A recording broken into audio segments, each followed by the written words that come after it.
পুনৰ স্বাগতম দিল্লীৰ পৰা আজি উদালগুৰিৰ স্বগৃহলৈ অনা হয় আছাৰ সভাপতি প্ৰদীপ নাগৰ নশ্বৰতে আছাৰ সভাপতিগৰাকীক শেষ শ্ৰদ্ধা জনাবলৈ হাজাৰ হাজাৰ লোকে ভিৰ কৰে গৃহ জিলা উদালগুৰি তামুলপুৰ পথত নাগৰিজলি আটাৰীঘাট ডিমাকুচি পানেৰী বৰঙাজলি কচুবিল আদি ঠাইত হাজাৰ হাজাৰ লোকে অন্তিম শ্ৰদ্ধা নিবেদন কৰে উল্লেখযোগ্য যে পিত্ত ৰোগত আক্ৰান্ত হৈ দিল্লীৰ মেদান্ত হস্পিটেলত চিকিৎসাধীন হৈ থকা অৱস্থাত মঙলবাৰে মৃত্যু হৈছিল প্ৰদীপ নাগৰ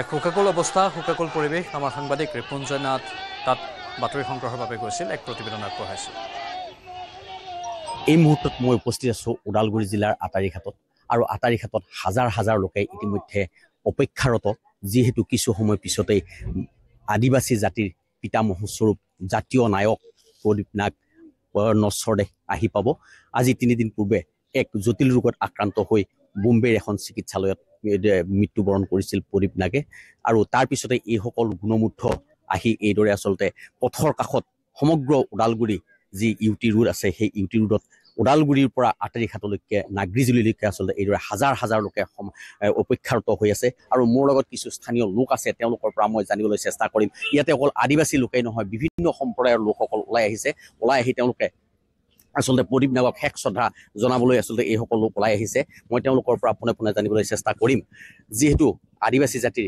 নায়ক পিতামহস্বৰূপ প্ৰদীপ নাগ ইতিমধ্যে তেওঁ নশ্বৰতে আহি আছে আদিবাসী জাতিৰ বাবে আচলতে তেওঁ বহু কাম কৰিব লগা আছিল আৰু বহু কাম কৰি গ'ল তেওঁ আজি এক জটিল ৰোগত মৃত্যুবৰণ কৰিলে এইদৰে আচলতে হাজাৰ হাজাৰ লোক ওলাই আহিছে কি ক'ব এই মুহূৰ্তত আপুনি হয় আমাৰ যি সদৌ অসম আদিবাসী ছাত্ৰ সন্থাৰ সভাপতি প্ৰদীপ নাগ যি মৃত্যু আমাৰ মাজত নাই তেখেতৰ মই ছাত্ৰ সংগঠনৰ লগত জড়িত হৈ থকা সময়ত তেখেতক বহুতবাৰ মিটিং সভা আদিত লগ পাইছিলোঁ আজি বহুত বেয়া লাগিছে ইউটি ৰোডত হাজাৰ হাজাৰ লোক আমাৰ আটাৰীঘাটৰ পৰা একদম আপোনাৰ ওদালগুৰিলৈ এনেকৈ হাজাৰ হাজাৰ লোকে তেওঁক শেষ শ্ৰদ্ধা জনাবলৈ ওলাই আহিছে আমি অকল আদিবাসী জনগোষ্ঠীয়ে নহয় সকলো জাতি জনগোষ্ঠীও ইতিমধ্যে তেখেতৰ শেষ যাত্ৰাত অংশগ্ৰহণ কৰিবলৈ ওলাই আহিছে মোৰ লগত আদিবাসী সম্প্ৰদায়ৰ লোক আছে আপুনি কি দায়িত্বত আছে মই প্ৰাক্তন সভাপতি ওদালগুৰি জিলা আছাৰ কি ক'ব এই মুহূৰ্তত যিটো প্ৰদীপ নাগৰ নশ্বৰতে আহি আছে হাজাৰ হাজাৰ লোক ওলাই আহিছে শেষ শ্ৰদ্ধা জনাবলৈ এই মুহূৰ্তত কি ক'ব প্ৰথম কথাটো ক'বলৈ একো ভাষাই নাই অতিপাত দুখ লাগিছে বুকু ভাঙি গৈছে আমাৰ কিন্তু দ্বিতীয় কথা মই এইটো শ্ৰদ্ধা জনাম আমাৰ ৰাইজক যে ৰাইজ শুই যোৱা নাই জাগ্ৰত অৱস্থাত আছে শোষিত নিষ্পেষিত এই জনগোষ্ঠীটো পদলেখিত জনগোষ্ঠীটো কিন্তু আজি যে জাগ্ৰত যে আছে ভিতৰি সেইটো আজি প্ৰমাণিত হৈছে আমি প্ৰদীপ নাগ আৰু আশা আৰু আমি সমগ্ৰ জাতি জনগোষ্ঠীটো একেলগে সংগ্ৰাম কৰি আছো আজি প্ৰদীপ নাগ হেৰাই গ'ল অতি দুৰ্ভাগ্যজনক কথা বাৰে বাৰে আমাৰ লগত এনেকুৱাই হৈছে কিন্তু জাষ্টিন লাখা আমাৰ মাজৰ পৰা অকালতে হেৰাই গৈছে বস্ত্ৰ শৰ্মাকো আমাৰ মাজৰ পৰা অকালতে তেওঁক লৈ যোৱা হৈছে মাৰি পেলোৱা হৈছে আন্দ্ৰেছ মাৰাণ্ডীক তেনেকে মাৰি পেলোৱা হৈছে পানেৰীত আমি মুখ্য আঘাত পাইছো একেদিনাই 8 জনক গুলিয়াই মাৰা হৈছিলে 30 জনক ঘাইল কৰা হৈছিলে একেদিনাই আমি বেলতলাত আমি বহুত কষ্ট পাইছিলো বহুত দুখ পাইছিলো 2007 24 নম্বৰত আপোনালোকে ভালদৰে জানে আজি আমি বহুত ডাঙৰ এটা দুখ পাইছো এটা কষ্ট পাইছো যে আমাৰ এজন বজ্ৰকণ্ঠ অতি দুৰ্দান্ত সাহসী আপোচবিহীন সংগ্ৰামী এটা এজন আমি ঢুকাইছে আমাৰ মাজত হয় এটা কথা ক'লে মোৰ কেমেৰা সহযোগ দেখুৱালে অনুৰোধ জনাই এইদৰে আচলতে হাতে হাতে ফুলৰ থোপা লৈ আচলতে প্ৰদীপ নাগক শেষ শ্ৰদ্ধা জনাবলৈ এই সকল লোক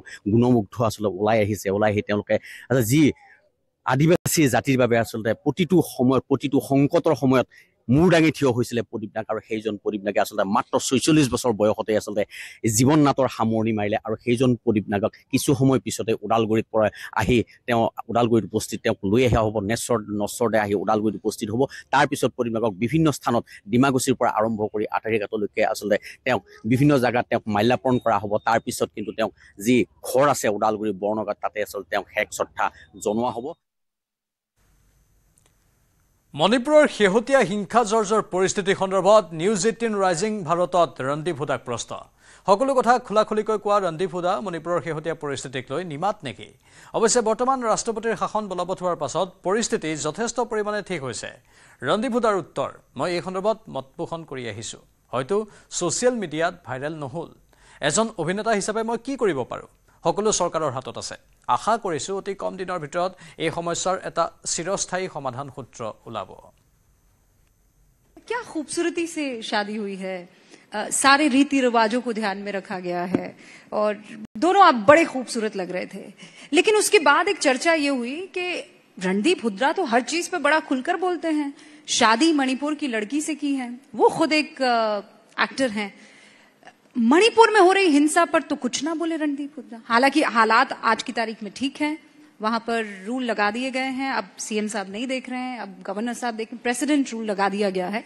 लेकिन आप क्यों नहीं बोले मणिपुर पर कुछ? मैं बोला, आपने नहीं सुना, शायद वो सोशल मीडिया पे इतना वायरल नहीं हुआ।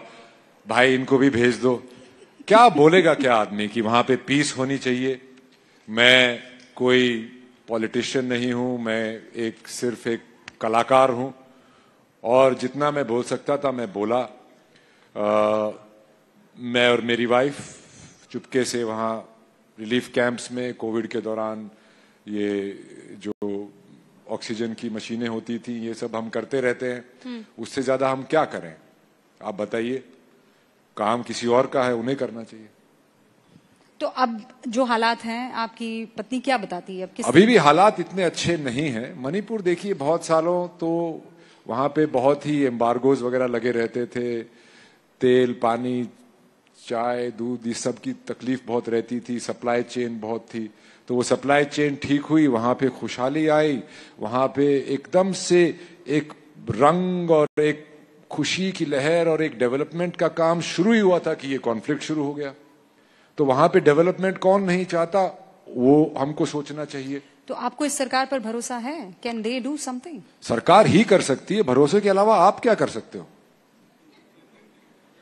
आप क्या कर सकते हो? लाइन अच्छी है। सरकार ही कर सकती है भाई।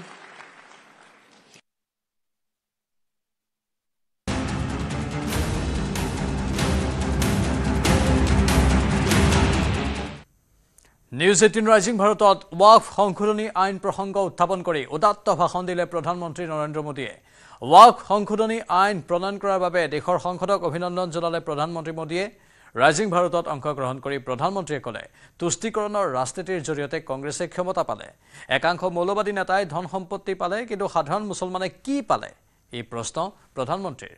দুখীয়া পাছমাণ্ডা মুছলমানে অৱহেলা, নিৰক্ষৰতা, নিবনুৱা সমস্যা পোৱাৰ বিপৰীতে একো পোৱা নাছিল। মুছলমান মহিলাই চাহবানুৰ দৰে অন্যায় পাইছিল, যাৰ বাবে সমগ্ৰ সমাজ তথা মুছলমান সমাজৰ স্বাৰ্থত প্ৰণয়ন কৰা হৈছে এই ৱাকফ সংশোধনী আইন। আইনখন প্ৰণয়নৰ বাবে দেশৰ সংসদক অভিনন্দন জনাই প্ৰধানমন্ত্ৰীয়ে ক'লে, এতিয়া ৱাকফৰ পবিত্ৰ আত্মা সুৰক্ষিত হ'ব। দুখীয়া পাছমাণ্ডা মুছলমান, মহিলা তথা শিশুৰ অধিকাৰো সুৰক্ষিত হ'ব।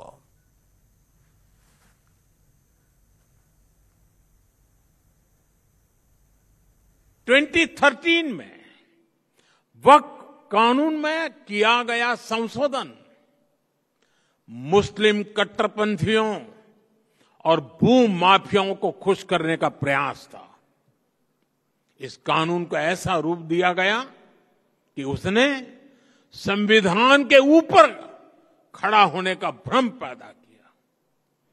जिस संविधान ने न्याय के रास्ते खोले, उन्हीं रास्तों को वक्फ कानून ने संकुचित कर दिया गया और इसके दुष्परिणाम क्या हुए? कट्टरपंथियों और भूमाफियाओं के हौसले बुलंद हुए।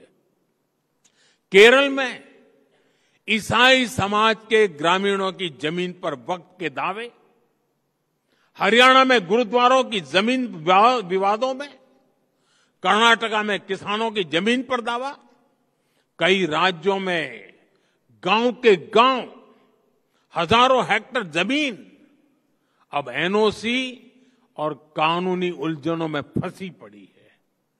मंदिर हो, चर्च हो, गुरुद्वारे हो, खेत हो, सरकारी जमीनें हो, किसी को भी अब भरोसा नहीं रह गया था कि उनकी जमीन उनकी ही रहेगी। सिर्फ एक नोटिस आता था और लोग अपने ही घर और खेत के लिए कागज ढूंढते रह जाते थे। जो कानून न्याय के लिए था वो डर का कारण बन गया। ये कैसा कानून था? साथियों, मैं देश की संसद को सर्व समाज के हित में, मुस्लिम समाज के हित में एक शानदार कानून बनाने के लिए बधाई देता हूं।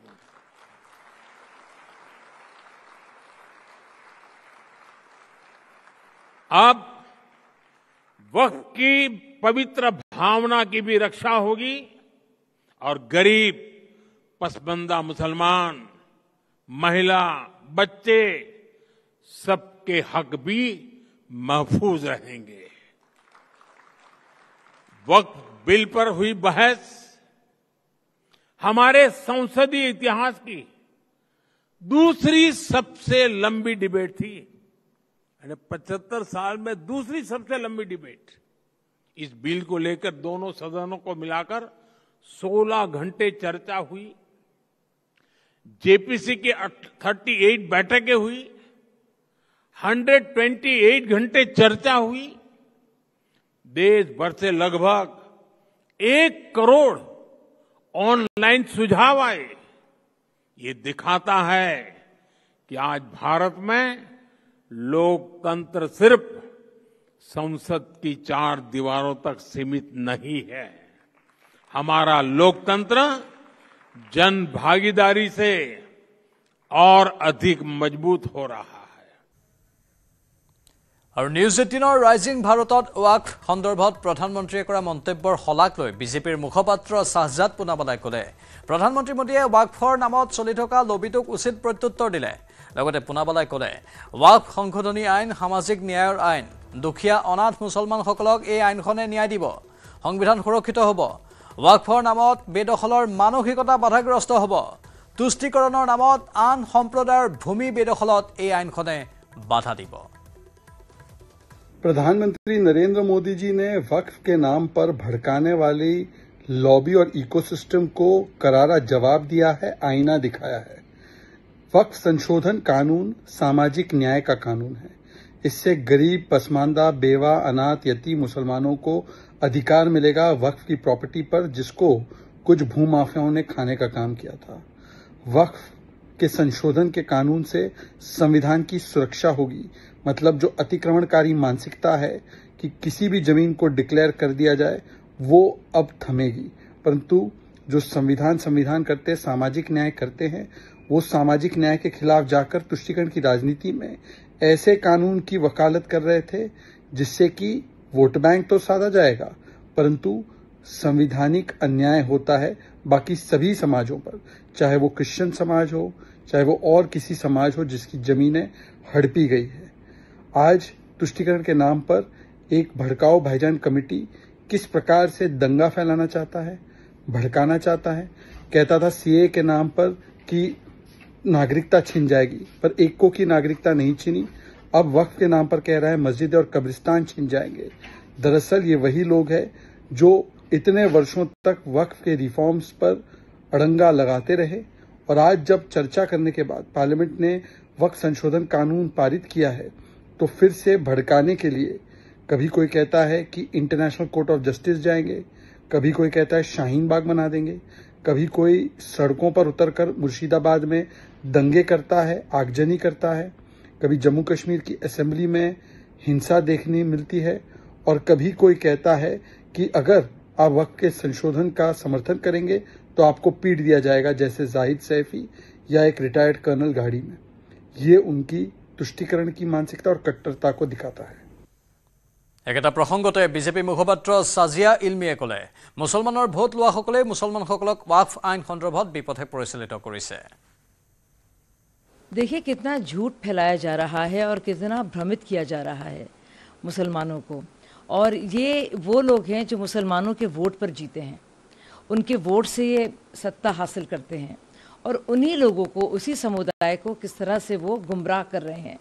तो इंद्रेश जी सही कह रहे हैं कि ये बिल जो एक्ट बन गया है वाकई में बहुत ही ज़रूरी था, और इससे गरीब मुसलमानों का फ़ायदा होगा।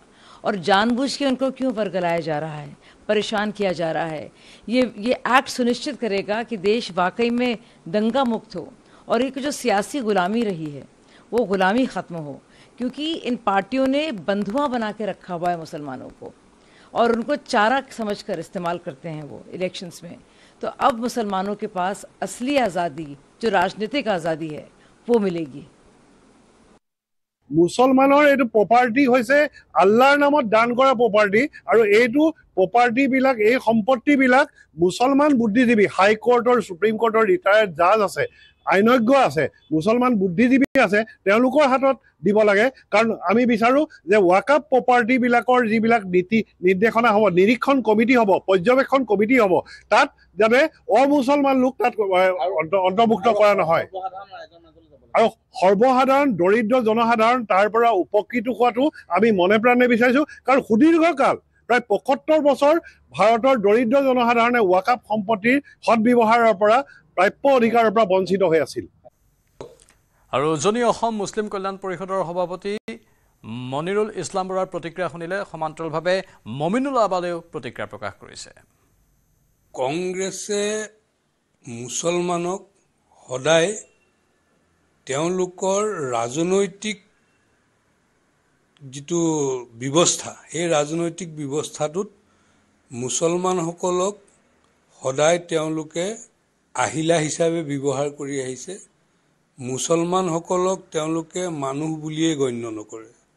আৰু মুছলমানৰ যিটো সম্পত্তি ৱাকাফ, এই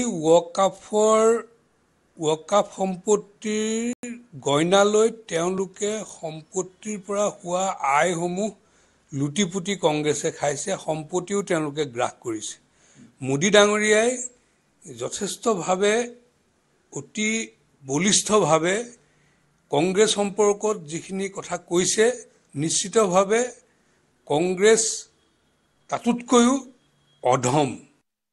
আমাৰ কথা স্পষ্ট, চৰকাৰ কংগ্ৰেছে হওক বিজেপি হওক কথা নাই, মুছলমান সমাজ সুৰক্ষিত হ'ব লাগে। মুছলমানৰ যিখিনি প্ৰাপ্য অধিকাৰ, এই প্ৰাপ্য অধিকাৰৰ পৰা বঞ্চিত হ'ব নালাগে। আৰু মই প্ৰথমতে কৈছোঁ যে আপোনাক, যদি নৰেন্দ্ৰ মোদী ডাঙৰীয়াই যিটো কথা উল্লেখ কৰিছে, যদি মুছলমানৰ প্ৰকৃতাৰ্থত, যদি মুছলমানৰ ভালৰ কাৰণে যদি কৰিছে, আৰু যিহেতু আমি মানুহ হিচাপে আমি বিবেচনা কৰিম, বা আমাৰো ধৰি লওক পৰামৰ্শদাতা আছে, বা আমাৰো গণ্যমান্য ব্যক্তি আছে, আমি তেখেতলোকৰ লগতো আলোচনা কৰিছোঁ, যদি প্ৰকৃতাৰ্থত এই বিলখন, আইনখন যদি গৃহীত হোৱাৰ পাছত যদি মুছলমানৰ ভাল হয় বা মুছলমানৰ সুবিধা হয়, যদি কংগ্ৰেছৰ তুলনাত যদি ভাল হয়, তেতিয়াহ'লে আমি নিশ্চিতভাৱে আমি সমৰ্থন কৰিম। যিহেতু আমি চৰকাৰৰ পৰা আশা কৰোঁ, আজি চৰকাৰে বিজেপিয়ে হওক বা কংগ্ৰেছে হওক, যিকোনো চৰকাৰে, আমি চৰকাৰৰ আশাত থাকোঁ। আজি চৰকাৰে ভাল আশা আনিব।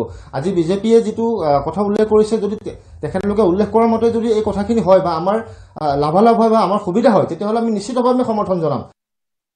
আজি যি আমাৰ মহামহিম ৰাষ্ট্ৰপতিয়ে স্বাক্ষৰ কৰাৰ পিছত গোটেই ভাৰতবৰ্ষৰ সংখ্যালঘু পাঁচপন্থা মানুহে আজি এই একেৰূহে মানি লৈছে।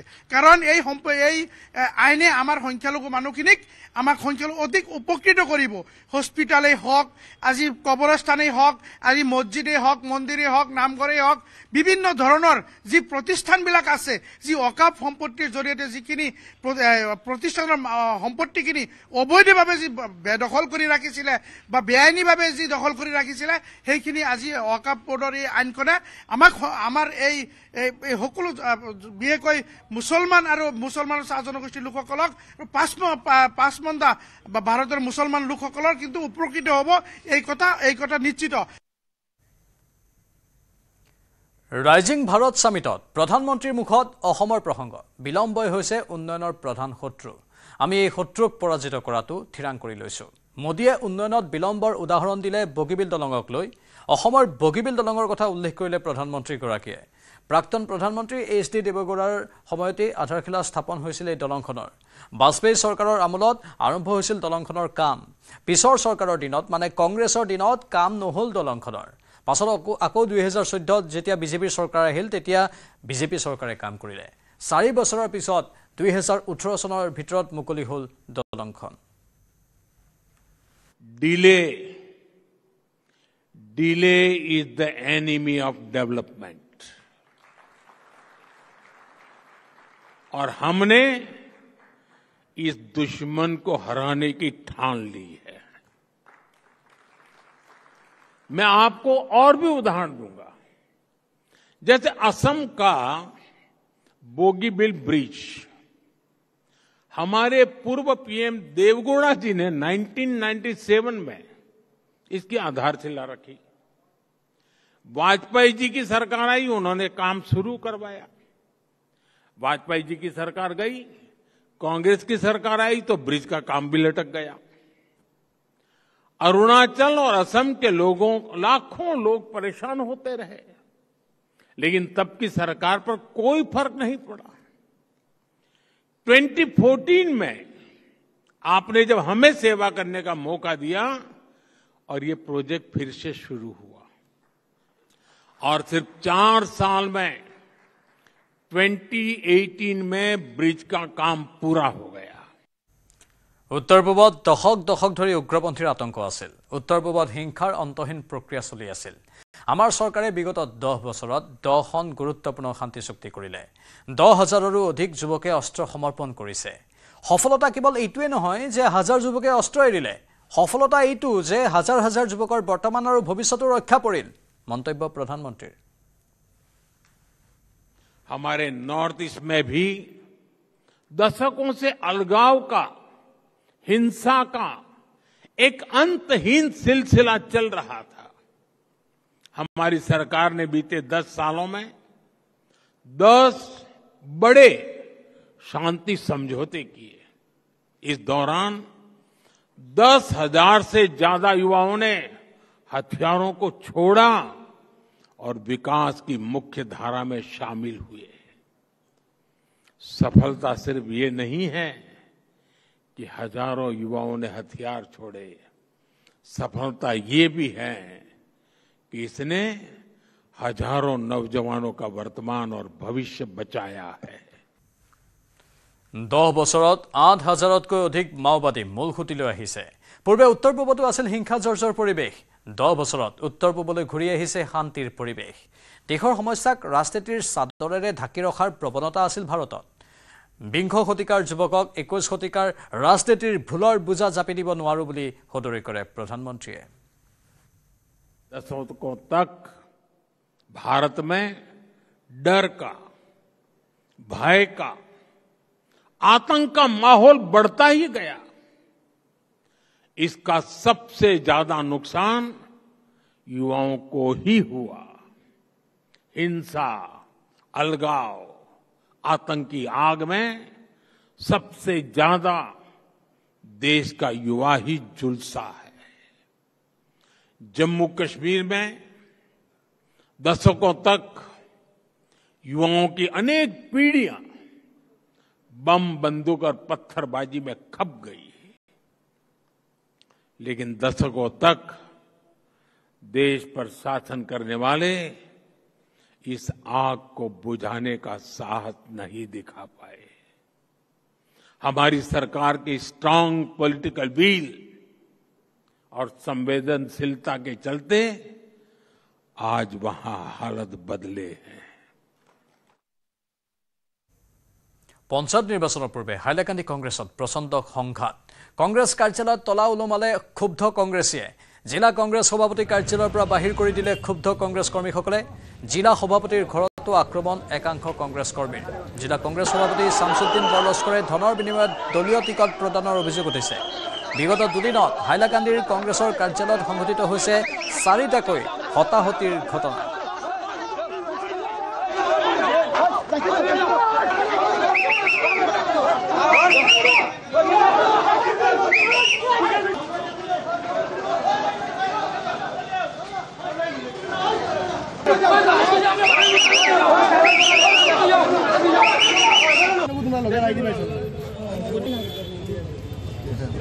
আজকে আমরা এখানে জেলা কংগ্রেস ভবনে আমরা পিএইচসি কমিটি যেমন এটা টিকেট সিদ্ধান্ত লাগিয়া এখানে পিএইচসি কমিটি এখানে আমরা একটা বৈঠক হয়েছিল, তখন আমরা অজিত সিং খাকু উনি ছিল না, উনার অ্যাবসেন্টে এটা আমরা প্রসিডিং কপি সই লইয়া আমরা জেলা সভাপতি হঠাৎ করিয়া প্রসিডিং বই আমরা সই লইয়া ইটালিয়া তাই এটা ইয়ে গেলা গিয়া, এটা কোনো নির্দেশনা না নিয়া এখন অবধি আমরা জানি এখন পর্যন্ত এটা মিটিং হয় নাই, কোনো টিকেটর ইয়েটা আপনার কাছে এখন কোনো সিদ্ধান্ত আইছে না। যেমন এই যে আমি একজন আনামুদ্দিন মজুমদার জেলা কংগ্রেস সংখ্যালঘু বিভাগের চেয়ারম্যান হিসাবে আমি মিডিয়া ভাইদের জরিয়তে বলতে চাচ্ছি যে আমরা এনএসওয়াই, যুব কংগ্রেস, সেবা দল, ইয়ং ব্রিগেড, মহিলা কংগ্রেস আমরা খেউরেরও কোনো গুরুত্ব দেওয়া হচ্ছে না।